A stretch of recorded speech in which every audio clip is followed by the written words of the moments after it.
Hello मेरे प्यारे दोस्तों, कैसे हो आप सब। मुझे उम्मीद है आप सब घर में होंगे और सुरक्षित होंगे। आज मैं लाई हूँ आपके लिए एक नई कहानी। तो शुरू करें। बहुत समय पहले की बात है। एक नगर में एक बहुत ही प्रसिद्ध मूर्तिकार रहा करता था। उसी नगर के राजा ने एक बार उस मूर्तिकार को अपने दरबार में बुलाया। जब उन्हें पता चला कि मूर्तिकार बड़े ही प्रसिद्ध हैं, अपनी कला में निपुण हैं, तो इसलिए उन्होंने मूर्तिकार का बहुत अच्छे से स्वागत किया। उन्होंने उस मूर्तिकार से कहा कि महाराज, जैसे मैंने आपके बारे में बहुत अच्छा सुना है आप मूर्तियां बनाते हुए उनमें जान ही डाल देते हो। इस पर मूर्तिकार बोलते, हाँ जी, मैं करता हूँ ये सब राजन, और आपका बहुत बहुत धन्यवाद करता हूँ जो आपने मुझे अपने महल में बुलाया। इस पर राजा बोलते हैं कि सुनिए महाजन, यहाँ पर एक नया मंदिर बनाया गया है, लेकिन उसमें अभी तक कोई मूर्ति स्थापित नहीं की है। क्या आप इसके लिए एक सुंदर सी ईश्वर की मूर्ति बना सकते हैं? इस पर मूर्तिकार बोलते हैं, हाँ ज़रूर, लेकिन राजा मेरी एक शर्त है। जो मूर्ति मैं बनाऊंगा उसका पत्थर मैं खुद ही चुन कर लाऊंगा। राजा मान जाते हैं। वो उससे बोलते हैं कि ठीक है महाजन, जैसे ही आप चाहें वैसा आप पत्थर चुन के ला सकते हैं और बना सकते हैं। कल मैं आपके साथ अपने कुछ दास भी भेज दूंगा, आप उनके साथ जाइए और मनचाहा अपने लिए पत्थर ढूंढ के लाइए। इस पर क्या होता है कि अगले दिन सुबह तड़के मॉर्निंग में क्या होता है कि महाजन अपने साथ 4 दास जो वहाँ से आए होते हैं उनको लेके चल पड़ते हैं।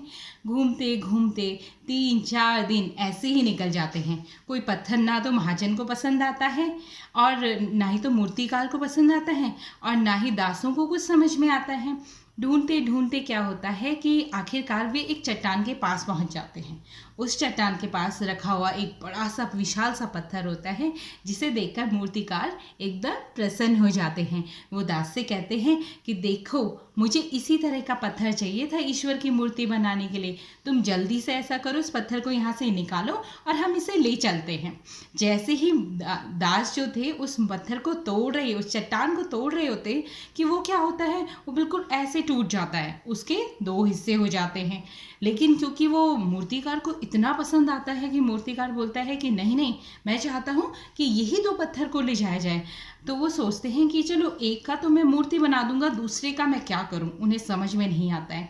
इस पर दास उन्हें सलाह देते हैं कि क्यों ना हम ऐसा करें महाराज कि ये दोनों पत्थर ले जाते हैं, एक की आप मूर्ति बना दीजिएगा और दूसरे को हम चौखट में लगा देंगे जहाँ पे नारियल फोड़ने के काम आएगा। तो मूर्तिकार को बात समझ में आती है, वो लेकर चल पड़ते हैं।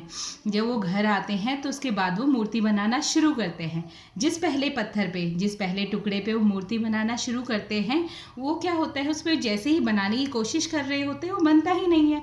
उन्हें समझ ही नहीं आता है आखिर ऐसा क्यों हो रहा है।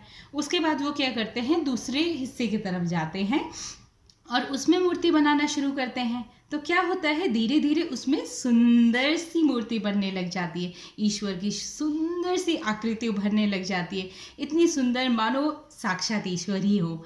फिर क्या होता है, जब मूर्ति तैयार हो जाती है तो जो दूसरा हिस्सा बच गया था उसे आखिर में मंदिर के चौखट में लगा दिया जाता है, जहाँ पे सब नारियल फोड़ते हैं। अब क्या होता है, मंदिर में उनकी स्थापना कर दी जाती है। मंदिर को अच्छे से बना दिया जाता है, सजा दिया जाता है, धूमधाम से मंदिर को अपने श्रद्धालुओं के लिए खोल दिया जाता है। कुछ समय बाद एक दिन ऐसा आता है जिस दिन अंधेरा हो जाता है। सारे भक्तगण, पंडित सब अपने घर चले जाते हैं। उसके बाद क्या होता है, वो मूर्ति, जिस पत्थर की वो मूर्ति बनी थी और वो पत्थर जो चौखट में रखा था, वो आपस में रात को बात करने लग जाते हैं। हाँ, रात को आखिर में बात करने लग जाते हैं। तो ईश्वर वाली मूर्ति उसको बोलती है कि क्यों, उस चौखट वाली मूर्ति को, कि तुम मुझे ऐसे रोज देख के क्या निहारते रहते हो। तो चौखट वाला पत्थर बोलता है कि मैं रोज यही सोचता हूँ कि मैं भी उसी चट्टान का बना हूँ, तू भी उसी चट्टान का बना है, फिर आखिर ऐसा क्यों होता है। मैंने भी उतने ही दुख दर्द सहे हैं जितने तूने सहे हैं, तभी तू भी पत्थर था, मैं भी पत्थर था, लेकिन ऐसा क्यों होता है कि लोग आते हैं और तुझ पे हाथ जोड़ कर जाते हैं, तेरी पूजा करके जाते हैं और मुझ पर नारियल फोड़ के जाते हैं, मुझे तकलीफ़ देते हुए जाते हैं, तुझसे मांगते हुए चले जाते हैं और मुझे मारते हुए चले जाते हैं। मेरी बात समझ में नहीं आती है। तो इस पर जो मूर्ति, ईश्वर की बनी हुई मूर्ति होती है, वह पत्थर बोल पड़ता है। वो कहता है कि सुन, हम दोनों एक ही चट्टान के हैं और तुम्हें याद है कैसे जब हमें ले जाया जा रहा था तो हम 2 टुकड़ों में बट गए थे। लेकिन तुझे याद है जब मूर्तिकार ने मूर्ति बनाना शुरू किया तो पहली चोट उसने तुझ पर ही लगाई थी, लेकिन तुझसे वो सहा नहीं गया और तूने तभी अपने हाथ पैर उठा लिए कि मुझसे नहीं बन पाएगा। इसीलिए मूर्तिकार को तुझे छोड़ के मुझ पर आना पड़ा और मैंने लगातार उसके प्रहार सहे हैं, तब जाके मेरे ऊपर ये ईश्वर की आकृति उभर कर आई है। इसीलिए मुझे पूजा गया है। तो अब समझा क्यों मुझे पूजा जाता है? क्योंकि मैंने वो सब सहन किया, मैंने संघर्ष किया। और तूने तो कुछ भी संघर्ष नहीं किया, पहले ही अपने हाथ पैर फुला लिए। इसीलिए मेरी पूजा होती है और तुझ पर नारियल फोड़े जाते हैं। यही बात बोलते हुए वो चौखट वाला पत्थर समझ जाता है। तो बच्चों, आप क्या समझे हो इस कहानी से? मुझे उम्मीद है आप इस कहानी का मकसद तो समझ ही गए होंगे। आप समझ गए होंगे कि इस कहानी के माध्यम से मैं आपको क्या समझाना चाहती हूँ। देखो बच्चों, कोई भी काम करते हैं ना, उसमें थोड़ा बहुत तो संघर्ष आता ही है, लेकिन अगर हम पहले ही हाथ पैर उठा लेंगे तो हमारी स्थिति भी उस चौखट वाले पत्थर की ही तरह हो जाएगी।